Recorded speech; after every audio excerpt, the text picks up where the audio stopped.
was the young woman with the picture of the temple on her wall, and all the quotes everywhere, and just so believing, just so in all of that. And so I went from that to this feeling of absolute failure, like I had missed the ideal.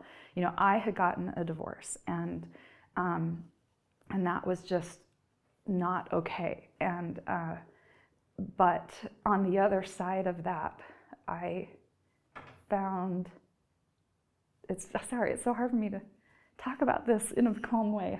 I thought I could come and do this in a calm way, but I found Heavenly Father in a deeper way than I had ever found him before. My relationship with him, and interestingly, instead of now trying to look the part of a perfect Mormon life, I felt like I had found something deeper than that. I felt like I had found the true meaning of the gospel of Jesus Christ. And it was actually, again, I will use the word relief, to detach from all of that expectation, and for myself and for my children, and to just have a life experience. And when I was 30, so 5 years ago, I wasn't sure I could stay in the church. I just felt like I was trapped. I just couldn't do it anymore. And I opened up to my parents, kind of unloaded 30 years of experiences on them. Yeah. And my mom said to me, the most faithful woman you'll find, she said, "Ben, if you need to leave the church and marry a man, you and he will always be part of our family." And so by honoring my agency and telling me that no matter what I did, I was going to be her son, that gave me the freedom to know, like, should I go or should I stay? Because I felt trapped, like I had to stay.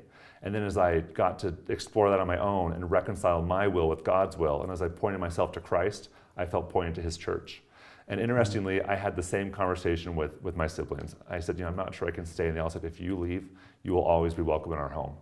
And that did so much good for me, because that's not the reaction that a lot of people get. That because I want to be balanced and I want to be complete. And I think philosophically, I think the best way for us to deal with difficult things is to approach them head on and to learn everything we can about it. We always have to have a humility there. We're not going to know everything. But when we approach it head on, and when we can learn as much as we can about something, I think that we're able to deal with it. It's when we assume we know what happened, right, or when we don't do the work to really learn as much as we can. I think that's where the problems come. The main response I got from family came from fear. A lot of my questions or a lot of my beliefs seemed to match people who had left. And they were afraid I was going to be an empty chair at their celestial kingdom table. And I knew it, and I felt it, and I felt rejected, and I didn't feel trusted, and I didn't feel loved. And it was harmful. The more that I got of that, I think the harder it was for me to stay.